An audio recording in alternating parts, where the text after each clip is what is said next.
नमस्कार, स्वागत है आपका एआई न्यूज़ नेक्सस में, जहां हम लाते हैं विश्व की सबसे ताज़ा और महत्वपूर्ण खबरें सीधे आपके कानों तक। मैं हूं आपके डिजिटल मेज़बान सारा, और आज हम बात करेंगे एक ऐसी खबर की जो पूरी दुनिया का ध्यान खींच रही है। नमस्ते दोस्तों, मैं हूं सारा और आप सुन रहे हैं एआई न्यूज़ नेक्सस। आज 20 जून 2025 है और मध्य पूर्व में तनाव अपने चरम पर है। इजरायल और ईरान के बीच युद्ध अब अपनी दूसरी सप्ताह में प्रवेश कर चुका है। मिसाइल हमले, हवाई हमले और साइबर हमले इस क्षेत्र को अस्थिर कर रहे हैं। इस युद्ध का असर न केवल मध्य पूर्व बल्कि वैश्विक राजनीति, व्यापार और भारत जैसे देशों पर भी पड़ रहा है। आज की इस 15 मिनट के पॉडकास्ट में हम आपको इस युद्ध की ताज़ा अपडेट्स, इसके कारण और इसके संभावित परिणामों के बारे में विस्तार से बताएंगे। तो चलिए शुरू करते हैं। पिछले कुछ दिनों से इजरायल और ईरान के बीच हवाई और मिसाइल हमले लगातार जारी हैं। 12 जून को इजरायल ने ऑपरेशन राइजिंग लायन शुरू किया, जिसके तहत उसने ईरान के सैन्य और परमाणु ठिकानों पर हवाई हमले किए। इजरायल का दावा है कि ये हमले ईरान के परमाणु हथियार कार्यक्रम को रोकने के लिए किए गए। दूसरी ओर ईरान ने जवाबी कार्रवाई में इजरायल के कई शहरों, विशेष रूप से दक्षिणी इजरायल में मिसाइल हमले किए। गुरुवार को ईरान की एक मिसाइल दक्षिणी इजरायल के सबसे बड़े अस्पताल सोरोका मेडिकल सेंटर पर गिरी, जिसमें कई लोग घायल हुए। इस हमले ने युद्ध को और भयावह बना दिया है। इजरायल के प्रधानमंत्री बेंजामिन नेतन्याहू ने कहा कि उनके हमलों ने ईरान के परमाणु कार्यक्रम को कई साल पीछे धकेल दिया है। वहीं ईरान ने इजरायल के खिलाफ और सख्त जवाबी कार्रवाई की चेतावनी दी है। यरूशलेम में सायरन की आवाज़ें गूंज रही हैं और दोनों देशों के बीच तनाव बढ़ता जा रहा है। यूरोपीय देश ईरान को बातचीत की मेज पर लाने की कोशिश कर रहे हैं, लेकिन अभी तक कोई ठोस प्रगति नहीं हुई। संयुक्त राष्ट्र के महासचिव एंटोनियो गुटेरस ने दोनों देशों से युद्ध विराम की अपील की है।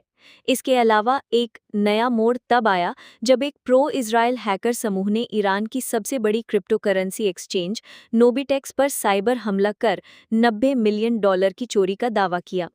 ये दिखाता है कि ये युद्ध अब केवल हवाई और मिसाइल हमलों तक सीमित नहीं है, बल्कि साइबर युद्ध भी तेज हो रहा है। दोस्तों, सारा यहाँ एआई न्यूज़ नेक्सस से। आखिर ये युद्ध शुरू क्यों हुआ? इजरायल और ईरान के बीच तनाव कोई नई बात नहीं है। कई सालों से दोनों देश एक दूसरे को क्षेत्रीय प्रभुत्व के लिए खतरा मानते हैं। इजरायल का मानना है कि ईरान का परमाणु कार्यक्रम उसके अस्तित्व के लिए खतरा है।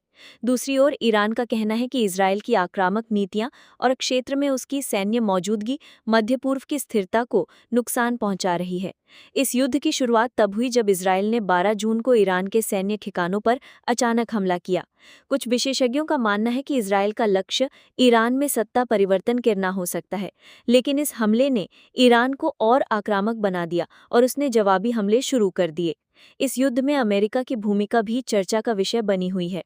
अमेरिका के राष्ट्रपति डोनाल्ड ट्रंप ने अभी तक ये स्पष्ट नहीं किया है कि अमेरिका इस युद्ध में सीधे तौर पर शामिल होगा या नहीं। ट्रंप ने हाल ही में एक रहस्यमयी बयान दिया, कुछ भी हो सकता है, जिससे अटकलें और बढ़ गई हैं। रूस ने भी इस युद्ध में मध्यस्थता की पेशकश की, लेकिन इजरायल ने इसे ठुकरा दिया है। इस बीच भारत जैसे देश इस युद्ध के आर्थिक प्रभाव को लेकर चिंतित हैं, क्योंकि भारत का इजरायल के साथ व्यापार प्रभावित हो रहा है। एआई न्यूज़ नेक्सस पर आपकी मेजबान सारा के साथ बने रहिए। इस युद्ध का असर केवल मध्य पूर्व तक सीमित नहीं है। भारत, जो दोनों देशों के साथ अच्छे संबंध रखता है, इस स्थिति को लेकर सतर्क है। भारत सरकार ने इस तनाव के व्यापार और तेल आपूर्ति पर पड़ने वाले प्रभाव का आकलन शुरू कर दिया है। भारत का इजरायल के साथ निर्यात $2.1 मिलियन तक गिर गया है। रक्षा विशेषज्ञों का कहना है कि भारत को इस युद्ध में तटस्थ रहना चाहिए। भारत ने पहले भी मध्य पूर्व में शांति की वकालत की है और इस बार भी भारत की विदेश नीति संतुलित दिख रही है। लेकिन सवाल यह है कि अगर ये युद्ध पूरे मध्य पूर्व में फैल गया तो भारत की ऊर्जा सुरक्षा और व्यापार पर इसका क्या असर होगा? वैश्विक स्तर पर इस युद्ध ने तेल की कीमतों को अस्थिर कर दिया है। कई देशों ने अपने नागरिकों को इजरायल और ईरान से निकालना शुरू कर दिया है। जापान ने अपने नागरिकों को निकालने की योजना बनाई है और भारत ने भी अपने 100 से अधिक नागरिकों को इजरायल से सुरक्षित निकाला है।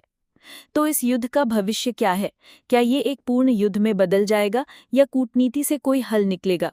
विशेषज्ञों का कहना है कि अगर अमेरिका इस युद्ध में शामिल हो गया तो स्थिति और गंभीर हो सकती है। दूसरी ओर यूरोपीय देश और संयुक्त राष्ट्र शांति वार्ता की कोशिश कर रहे हैं, लेकिन दोनों देशों की सख्त नीतियों को देखते हुए तत्काल युद्ध विराम की संभावना कम दिख रही है। हमारी राय में ये युद्ध न केवल मध्य पूर्व बल्कि पूरी दुनिया के लिए एक बड़ा खतरा बन सकता है। भारत जैसे देशों को अपनी कूटनीति और रणनीति को और मजबूत करना होगा। समापन। दोस्तों, ये थी इजराइल ईरान युद्ध की ताज़ा अपडेट्स आपके अपने एआई न्यूज़ नेक्सस पर। मैं हूं सारा, और अगर आपको ये पॉडकास्ट पसंद आया तो इसे अपने दोस्तों के साथ शेयर करें। अपनी राय हमें कमेंट्स में ज़रूर बताएं। अगले एपिसोड में हम फिर मिलेंगे एक नई और महत्वपूर्ण खबर के साथ। तब तक के लिए नमस्कार। श्रोताओं, अगर आपको हमारा ये पॉडकास्ट पसंद आया और आप ऐसे ही महत्वपूर्ण मुद्दों पर गहन चर्चा सुनना चाहते हैं, तो कृपया हमारे YouTube channel AI news nexus को सब्सक्राइब करना न भूलें। बस नीचे दिए गए सब्सक्राइब बटन को दबाएं और बेल आइकन को क्लिक करें ताकि आपको हमारे हर नए एपिसोड की सूचना मिले। आपका समर्थन हमारे लिए बहुत मायने रखता है और इससे हम आपके लिए और बेहतर कंटेंट ला सकते हैं। तो अभी सब्सक्राइब करें और हमारे समुदाय का हिस्सा बने। धन्यवाद।